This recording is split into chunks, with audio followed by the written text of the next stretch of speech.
Monsieur le Premier ministre. Bonjour. Je vous remercie d'avoir accepté notre invitation et j'aimerais bien, pour commencer, que nous fassions un tour un peu général de la situation du Tchad, qui est un pays du Sahel et qui est dans une situation extrêmement difficile en ce moment du point de vue politique, intérieur et extérieur. Mais faites-nous, s'il vous plaît, une description brève de la situation économique dans laquelle, enfin économique et politique également, mais de la situation dans laquelle se trouvent les Tchadiens aujourd'hui. Nous sommes le pays qui contient le centre géographique de l'Afrique. C'est au Tchad, vers la région de Sar, à l'extrême sud du pays. Nous sommes berceau de l'humanité, parce que l'homme le plus ancien a été découvert au Tchad. On l'a baptisé Toumaï. Nous sommes donc au cœur de l'Afrique, avec une population dont 80% a moins de 40 ans.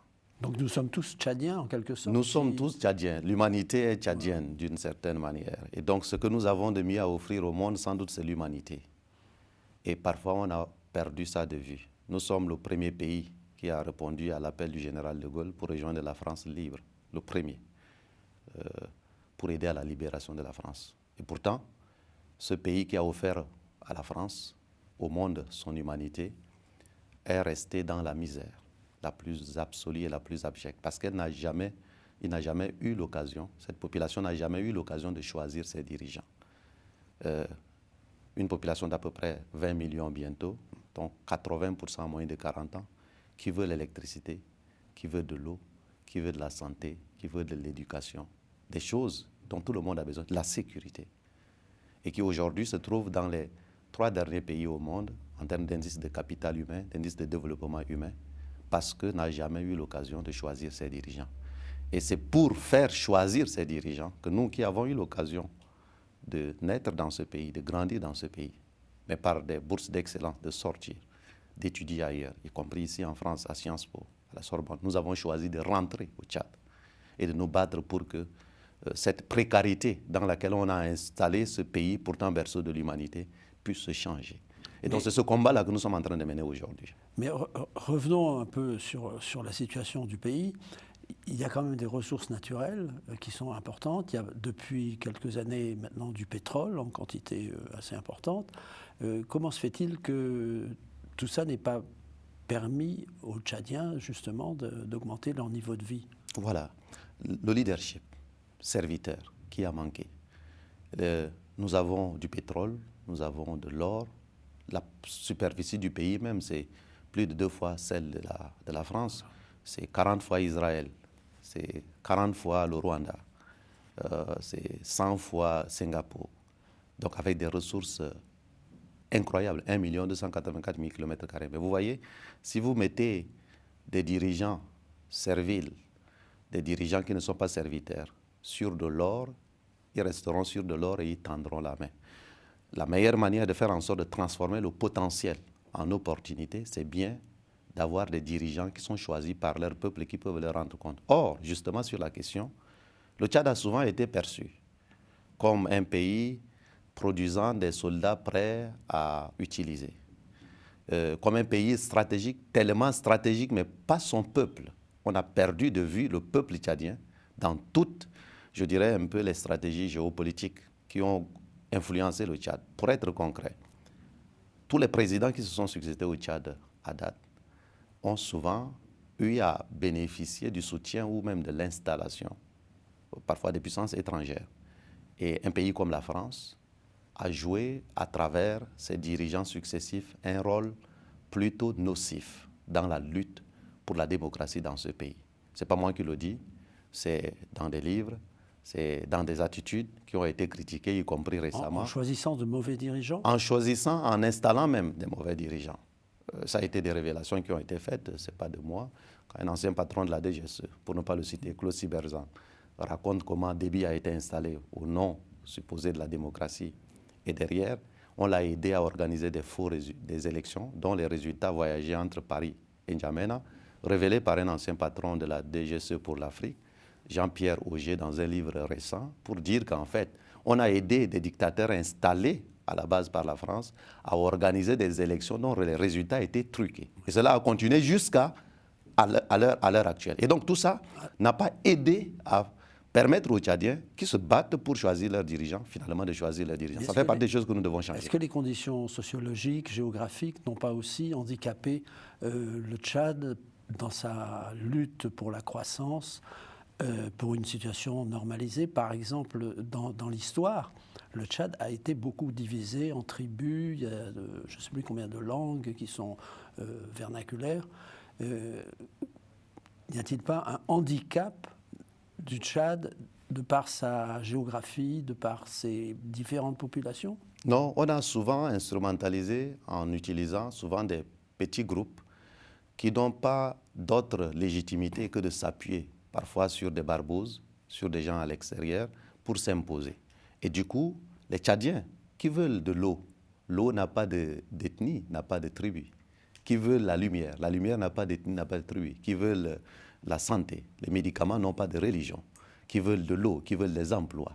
Ça, c'est la demande massive de changement. Et 80% de la population à mon âge, jeune, qui est exposée au monde, qui voit ce qui se passe ailleurs et qui veut simplement des dirigeants capables d'apporter des solutions là. Et nous avons, nous, à côté des autres, proposé des offres qui sont aujourd'hui portées de manière majoritaire. Mais qu'est-ce que vous faites dans un pays où on a installé un électoralisme plutôt que la démocratie, où les gens vont choisir dans les urnes et les résultats sont truqués, modifiés, et on soutient les faux résultats grâce peut-être à l'utilisation de l'armée, une partie de l'armée qui intimide, qui sort les armes et qui oblige donc finalement soit à changer les résultats, soit à protéger les faux résultats qui sont fabriqués. Donc ça fait partie des choses sur lesquelles un pays comme la France aujourd'hui a manqué moult occasions de choisir le train de l'histoire. Et donc c'est paradoxal parce que finalement, voyez-vous, des générations comme les miennes, qui avons été formées dans les mêmes écoles ici, qui sommes repartis chez nous, qui ne sommes pas restés ici, qui voulons transformer nos pays et qui voulons travailler avec l'international sur des intérêts copartagés, nous avons aujourd'hui l'impression d'être payés en monnaie de singe. Notre peuple qui a envoyé, moi je suis petit-fils de ceux qui ont aidé à la libération de la France, au nom de la liberté, on est venu mourir ici. Mes grands-parents sont venus mourir ici. Moi, petit-fils de ceux-là, rentre chez moi pour travailler à ce que les Tchadiens choisissent leurs dirigeants au nom de la même liberté qui est supposée être une valeur commune. Paradoxalement, des dirigeants français successifs ont été du mauvais côté de l'histoire. Et ça fait partie des choses que, à travers ma voix, les nouvelles générations tchadiennes et africaines veulent aussi pouvoir dire aux dirigeants africains, français, et je finis par cela, qu'à date d'aujourd'hui, ils sont sortis du cœur du peuple tchadien, des peuples africains, dans le Sahel notamment, comme vous pouvez observer, et il leur appartient de travailler à reconquérir, sinon ce serait d'une certaine manière irréversible. Mais pendant la longue présidence du président Déby, pas l'actuel, mais son père, il n'y a pas eu de progrès, par exemple dans le domaine de l'éducation, dans le domaine de l'agriculture. Est-ce que le pays n'a pas été mieux gouverné? Pendant la longue présidence du président Déby, très longue, le Tchad a été placé dernier en compétitivité, en indice de capital humain et en indice de développement humain. Donc ça ne peut pas être plus éloquent que cela. Et ce monsieur-là, qui est resté 30 ans, qu'on a aidé à s'installer à la tête du Tchad, en organisant des faux résultats, a été vendu comme un allié incroyable et indispensable de la France. L'ironie de l'histoire, voyez-vous, c'est que tous les présidents qui sont succédés, Hissène Habré était un dictateur, mais il était un allié de la France jusqu'au jour où la France a considéré qu'il n'est plus son allié. Idriss Déby, qui est installé, qui a reconnu lui-même, qui a reconnu que la France lui a imposé de rester au pouvoir. J'ai interpellé d'ailleurs le président Macron encore. Quel était l'intérêt de la France d'installer un dictateur qui ne tient pas compte de l'état de santé de son peuple? C'est à la France de répondre à cela. Mais factuellement, c'est ce que la France a fait. Et nous avons de cesse de dire à la France que si elle continue sur ce chemin-là, non seulement elle va s'enterrer au Tchad, en sortant du cœur du peuple tchadien, mais elle aura peut-être quelque part la malédiction parce que nous sommes bercés de l'humanité. Nous n'avons de cesse encore, notre salive ne s'est pas encore asséchée, que vous avez vu la dégringolade du poids de la France dans la région du Sahel. Les gens ne sont pas anti-français. Ils sont contre une politique qui est une politique, je dirais, de confiscation ou d'aide à la confiscation des volontés des peuples. Et donc, pour le Tchad, ce président Déby, dont les résultats sont complètement catastrophique sur le plan de la gouvernance démocratique et des résultats de développement, a été jusqu'à la fin de sa vie considéré comme un allié indéboulonnable de la France. Et ça fait partie des choses qui ne marchent pas. S'est-il considérablement enrichi? Au-delà de l'enrichissement, quand vous ne répondez pas aux besoins de base des Tchadiens, les 18 millions de Tchadiens, on a souvent vendu le Tchad comme un Tchad unijambiste, avec ses soldats qui pourraient aller mourir dans la lutte contre le terrorisme. Mais personne ne s'est intéressé à ce que les populations tchadiennes veulent. Moi, j'étais économiste à la Banque africaine de développement. Je pouvais gagner tranquillement ma vie. J'ai choisi d'abandonner le confort international là pour entrer au Tchad. Et nous sommes nombreux comme ça, de ma génération, pour changer la vie de nos compatriotes. Nous n'attendons pas quelque chose de spécifique de la France, mais de ne pas être un frein à la lutte démocratique que nous sommes en train de mener. Un exemple pour illustrer mon propos. Nous sommes allés dans une période de transition. La France s'est engagée à ne jamais cautionner un plan de succession et à se situer du côté de la démocratie. Nous sommes allés à un processus électoral. J'étais à la fois Premier ministre de transition et candidat, et il y avait les autres candidats. Au sortir de cela, nous ne sommes pas d'accord avec les résultats parce que la vérité des urnes n'est pas au rendez-vous. Comme en 1996 où les résultats ont été truqués, la France le sait. Qu'est-ce que les dirigeants français ont fait? C'est de choisir leur camp. Deux têtes de l'exécutif ne sont pas d'accord avec un résultat. La France, au lieu de se situer à équidistance, a choisi son camp. Tout en sachant bien que comme en 1996, jusqu'à la mort du président Déby, toutes les élections étaient truquées. La France parfois a aidé à truquer et finalement a cautionné en faisant des communiqués de félicitations. Ça, en le faisant, la France devient un frein à la lutte démocratique dans notre pays et installe plutôt l'électoralisme qui est différent de la démocratie. Et c'est ça que nous reprochons de manière massive, et pas seulement au Tchad, mais dans de nombreux pays africains, à la France dans son attitude. Faites-nous, s'il vous plaît, un rapide tour d'horizon des partis politiques au Tchad qui s'affrontent ou qui vont s'affronter aux prochaines élections. Voyez-vous, alors, là encore, les prochaines élections... auxquelles vous ne voulez pas participer. Auxquelles nous souhaitons participer, mais nous ne pouvons pas y aller dans des conditions qui n'ont pas tiré les leçons de la mère des élections, c'est bien l'élection présidentielle. Oui. Si les résultats, la vérité des urnes n'est pas au rendez-vous, si en plus de cela, il y a des lois de découpage électoral qui ont diminué le poids électoral des régions les plus peuplées au profit des régions les moins peuplées, et avec des institutions qui ont refusé, par exemple, de respecter les lois électorales qui ont été constituées, permettre aux citoyens d'assister au dépouillement, ça a été refusé. Permettre aux gens de prendre des photos, etc., ça a été refusé. Transmettre, moi, candidat à la présidentielle, à l'heure où je vous parle, le fichier des résultats des élections, les copies des PV, alors que la loi les oblige à me les transmettre, n'ont jamais été transmis. Vous savez pourquoi? Parce que justement, ils n'en ont pas. Parce que justement, ce qui existe a été simplement fabriqué. Et donc, est-ce qu'on peut aller à des élections nouvelles dans ces mêmes conditions, alors même que lorsque nous étions allés aux élections présidentielles, il y a eu un engagement sien pour respecter la vérité des urnes. Et au sortir de cela, en fait, c'est les plus armés qui sont restés au pouvoir et non les plus populaires et les plus désirés par le peuple tchadien pour le changement. Nous avons, nous, incarné le changement, et puis c'est l'ancien système qui a été vomi par les Tchadiens qui sont sortis massivement pour exiger le changement, qui, par les armes, parce qu'au sortir des résultats, il y a eu des dizaines de Tchadiens qui ont été tués au nom des tirs dits de joie et des centaines qui ont été blessés. Et le pays a été encerclé par une partie de l'armée qui est devenue finalement le dernier arbitre dans le processus démocratique. Et c'est ça que la France, qui a demandé au Venezuela de publier les procès-verbaux et les fichiers des résultats, n'a jamais osé le faire au Tchad. Et un diplomate dont je tairai le nom m'a fait une boutade qui est révélatrice, c'est de dire qu'en fait, en 1996, on avait fabriqué, disait-il, on a aidé Idriss Déby à modifier les résultats pour avoir un deuxième tour. Mais comme ça a été révélé dans un livre de l'ancien patron Afrique de la DGSE, mais en 2024, on n'a pas voulu prendre le risque parce que la demande de changement que vous avez portée était trop forte et nous ne voulions pas vous laisser passer.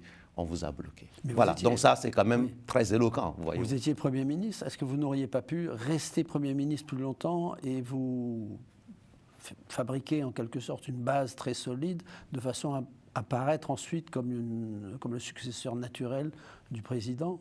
Non, on a été dans une période de transition. j'ai accepté d'être Premier ministre parce qu'il y a un engagement pris pour qu'on aille à l'élection. Et vous ne pensiez pas que... Et le peuple tchadien allait choisir. Cet engagement, c'est le respect de la vérité des urnes. Et dans les urnes, j'ai gagné cette élection. Je ne suis pas président parce que le camp en face est plus armé que moi. Ce n'est plus de la démocratie.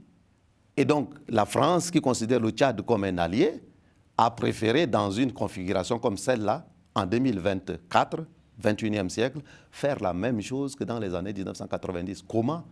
Comment se faire aimer par le peuple tchadien, par les peuples africains dans ce genre de configuration où, manifestement, il y a un choix, et je ne reviens pas en arrière sur l'attitude du président français au moment du décès du président Déby, qui lui a été manifestement reproché partout et qui a été le début d'ailleurs d'une sorte d'engringolade, parce que le 2 poids 2 mesures qui a été observé dans l'attitude au Tchad a été critiqué dans les autres pays du Sahel, et aujourd'hui, on est allé dans un processus démocratique, une occasion pour que la France se rattrape. Eh bien, elle ne se situe même pas à équidistance, elle n'est même pas neutre, elle choisit de prendre position pour un camp dont elle sait qu'elle n'a pas gagné l'élection. Avec ça, tout en étant vocal lorsque c'est le Venezuela, on demande les PV. Quand c'est le Tchad, on se tait, on dit au nom de la présence militaire, au nom des intérêts, eh bien, c'est suffisant. C'est une erreur stratégique que la France est en train de commettre, parce que la meilleure manière, même de garantir des intérêts à long terme, c'est de s'appuyer sur les leaders qui sont populaires et choisis et aimés par leur peuple, ce qui n'est pas le cas. Et ce combat que vous menez est quand même dangereux, parce qu'il y a des morts régulièrement au cours des manifestations. Vous ne craignez pas pour votre vie? Je suis dans un pays qui, au nom de la liberté, a coupé la tête du roi, la France. Voyez-vous, nous ne sommes pas arrivés encore à ce niveau. Mais qu'est-ce que vous ne pouvez pas risquer lorsque vous vous battez pour votre dignité? Je me bats pour la démocratie. J'ai même privilégié la réconciliation, malgré que des centaines de mes militants ont été abattus. C'est à ça que vous faites allusion, le 20 octobre.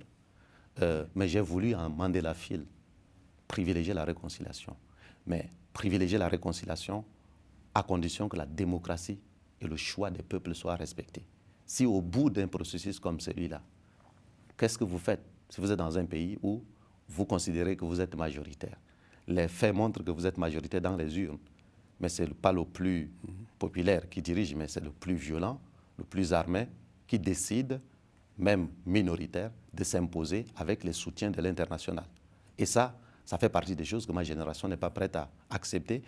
Donc oui, nous restons, mais nous n'avons pas d'autre choix que de nous battre, parce que c'est un combat, ce n'est pas une lutte simplement de pouvoir, c'est une lutte de libération, pour permettre à un peuple de choisir ses dirigeants capables de travailler avec l'international, avec tout le monde, y compris avec la France, mais à condition que les règles du jeu changent pour l'avenir. Ça, c'est pour le combat à l'intérieur, mais il y a aussi un combat à l'extérieur, en quelque sorte, importé par Boko Haram, d'attentats qui ont lieu régulièrement. Il y a eu souvent des victimes militaires et civiles, un nombre important de ces victimes. Comment voyez-vous la situation face à la rébellion ? Nous devons, face au terrorisme, oui. Nous devons transformer nos forces de défense et sécurité, qui aujourd'hui sont des forces 2 étoiles. Il faut les porter à des forces 5 étoiles. Qui va payer? En l'heure, au niveau national déjà, parce que la responsabilité de la sécurité des populations dans un pays, ça appartient à son armée. Donc ce qui doit être fait à notre niveau, au maximum, doit pouvoir être fait, c'est encore possible. Notamment en faisant en sorte que l'armée devienne une armée nationale. Nous avons une armée qui aujourd'hui est une agrégation de quelques ethnies armées, qui ne sont pas majoritaires. Et comment peut-on transformer? Il faut les transformer en mettant en place un plan de transformation à moyen et à long terme, qui permette à tout le monde de se sentir à la fois à l'aise, mais dans un pays où l'armée n'est pas une agrégation de quelques ethnies pour soutenir un régime, mais plutôt avec la vocation totalement républicaine. Et donc, ça passe par des plans de recrutement. Il ne faut pas qu'on recrute uniquement dans quelques ethnies, dans quelques provinces, mais qu'on recrute partout. Il faut un plan de formation qui leur permette d'intégrer la dimension. Quel est le rôle même de l'armée? Parce que parfois, on a eu des groupes de rebelles qui, en ralliant, ont mis leurs éléments dans une armée. Et donc, il n'a ni appris les b.a.-ba, je dirais, un peu d'une armée qui doit être une armée totalement nationale et républicaine. Donc, ce plan de transformation est quelque chose de possible qui permettra au Tchad d'assurer la sécurité de ces populations, mais aussi d'être un allié dans la lutte contre le terrorisme, que vous savez, ses racines ne sont pas uniquement au Tchad. Donc, ça demande une mutualisation des moyens C'est ça la stratégie que nous voulons voir pour permettre que dans l'espace Sahel, mais au-delà, nous soyons des apporteurs de solutions de sécurité, parce qu'une partie de la sécurité du monde se joue là-bas, mais c'est avec des dirigeants qui ont une vision claire de ce que doit être une armée nationale et son rôle, et de ce que doit être une coopération sécuritaire. C'est ça que nous voulons vers, c'est ça notre vision. Quels sont les objectifs de Boko Haram concernant le Tchad? Écoutez, une secte, c'est de l'obscurantisme. Et l'obscurantisme n'a pas d'objectif qu'on puisse chercher à... Ce qu'on peut voir, c'est que ça tue. Oui, ça tue. Voilà, ça tue au hasard. Voilà, ça tue au hasard, ça tue pour des raisons, comme des attentats qui se passent ici à Paris, à Washington. C'est exactement le même mode opératoire. Donc, l'obscurantisme de Boko Haram ou je dirais un peu d'organisations terroristes mérite simplement d'être décimé. Et donc, on ne doit pas avoir une main qui tremble là-dessus. Ça doit être même, je dirais un peu ça, c'est une cause qui est une cause nationale pour tout le monde, qui est une cause de chaque responsable public. Peu importe le dirigeant qui arrive, la sécurité est la première jambe et ensuite le développement est la deuxième jambe. Nous voulons faire passer notre pays d'un Tchad unijambiste qu'on a vendu comme sécuritaire. Là encore, il faut transformer les 2 étoiles à 5 étoiles à un Tchad sur ces 2 jambes où la question de la sécurité et la question du développement sont au même niveau.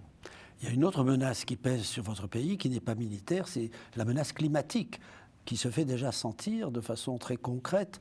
Par exemple, au lac Tchad et dans d'autres domaines, il y a eu des inondations, ce qui n'arrivait pas très souvent dans votre pays. Que peut-on faire? Que pouvez-vous faire? Comment estimez-vous cette menace? À date aujourd'hui même, 90% des départements du Tchad sont dans l'eau. Donc oui, c'est une menace réelle. Ça fait partie des arguments que nous avons évoqués pour souhaiter que les élections législatives et locales soient différées à 2025. Parce que simplement, les régions sont inaccessibles et tout. Le lac Tchad a perdu 90% de sa superficie en 100 ans. Moi, ma thèse de doctorat, c'est sur l'Afrique face aux défis de l'économie. C'est pour le coton? Non, a perdu à cause des changements climatiques, l'avancée du désert et tout ça. Donc, pas du pompage pour la culture? Non, pas du tout. Et ma thèse de doctorat a été sur l'Afrique face aux défis de l'économie post-pétrole. Donc ce problème est un problème global qui concerne le Tchad que nous pouvons vivre. Le changement climatique est une réalité. Donc il faut construire les instruments de résilience qui passent aussi par une politique vertueuse sur ces questions-là. Nous avons beaucoup d'eau sous terre et que nous pouvons utiliser. Nous n'utilisons que 3% des eaux souterraines renouvelables du pays. Donc si on est capable d'utiliser ça, de faire en sorte de transformer, je dirais, le désert là, en verdure, quelque part, grâce à l'eau souterraine qui existe, ça va freiner l'avancée, je dirais, l'avancée désertique, mais aussi introduire des mécanismes qui permettent d'éviter les coupes de bois abusives, etc. Tout ça, ça fait partie des choses que nous pouvons être capables de déployer. Ensuite, utiliser, par exemple, l'énorme potentiel solaire pour transformer cela en énergie renouvelable qui permet justement d'installer la verdure là où il y a le désert. Et ça demande justement d'avoir une vision claire avec des dirigeants choisis par leur peuple capables d'implémenter des politiques publiques, y compris respectueuses de l'environnement. C'est ça que j'appelle les intérêts copartagés, un climat des affaires sain qui permet qu'on co-investisse, un environnement, des investissements qui protègent l'environnement, une sécurité qui permette à tout le monde de se sentir à l'aise. Ça, c'est des intérêts copartagés que nous pouvons assurer ensemble avec l'ensemble des partenaires classiques, mais aussi d'autres partenaires du Tchad et de l'Afrique. Et pour faire ça, il faut avoir des dirigeants qui sont sensibles aux questions de développement. Il nous reste 1 minute. Pouvez-vous en 1 minute nous dire ce que vous attendez de la relation avec Paris? Aujourd'hui, ce que je dis aux dirigeants français, c'est que par leur attitude successive, aujourd'hui, ils sont sortis du cœur des Tchadiens et des Africains. C'est à eux de savoir s'ils veulent y retourner. Parce que chaque occasion manquée, notamment sur des rendez-vous diplomatiques, sur des rendez-vous démocratiques notamment, des choix des peuples, chaque occasion manquée est un accélérateur de l'irréversibilité du fait qu'aujourd'hui, le constat, il est fait. Ce n'est pas moi qui le fais. Le constat, c'est qu'il y a un désamour clair et net. Non pas parce que... Est-ce que c'est des amours ou incompréhension? Non, c'est un désamour dû à des actes. Ce n'est pas... Les peuples africains ne sont pas contre le peuple français, non. Le peuple tchadien n'est pas contre le peuple français. Mais à cause des attitudes des décideurs publics français successifs, ils ont conduit finalement la France à sortir du cœur de ces nouvelles générations qui aujourd'hui veulent autre chose, mais on a voulu les enfermer dans des réflexes du XXe siècle. Et le cas du Tchad est symptomatique à la fois de l'opportunité possible, mais des manques d'opportunités qui aujourd'hui installent donc clairement ce désamour-là, qui est aujourd'hui un fait. Et il appartient aux dirigeants français de choisir de retourner dans le cœur de ces peuples-là par des attitudes qui passent par la capacité à se situer du côté des choix des peuples et de ne pas contribuer plutôt à leur imposer parfois des dirigeants ou à cautionner des choses qu'aujourd'hui, vous savez, ce qui se passe à Paris est vu dans mon village. Donc on ne peut plus leur cacher, on ne peut plus avoir le 2 poids 2 mesures. J'avais dit à l'époque aux dirigeants français au plus haut niveau que leur attitude au Mali et au Tchad notamment a été un accélérateur. La manière dont ils se sont comportés au Tchad allait avoir des conséquences. Il fallait corriger cela. Ils n'ont pas eu la lucidité de suivre. La suite m'a donné raison, mais je suis en train de dire que ça risque de s'accélérer encore. C'est à eux de choisir quel partenariat nous devons avoir demain. Parce que mon intime conviction, c'est qu'il n'y a pas de mauvais partenaires, il n'y a que des mauvais partenariats. La France n'est pas un mauvais partenaire, mais la France a installé avec mon pays un mauvais partenariat. Donc c'est à la France de savoir de quel côté elle veut se situer demain. Vous avez le mot de la fin, Monsieur le Premier ministre. Je vous remercie d'être venu et nous avons maintenant matière à réflexion grâce à vous. Merci à vous. Merci. Merci.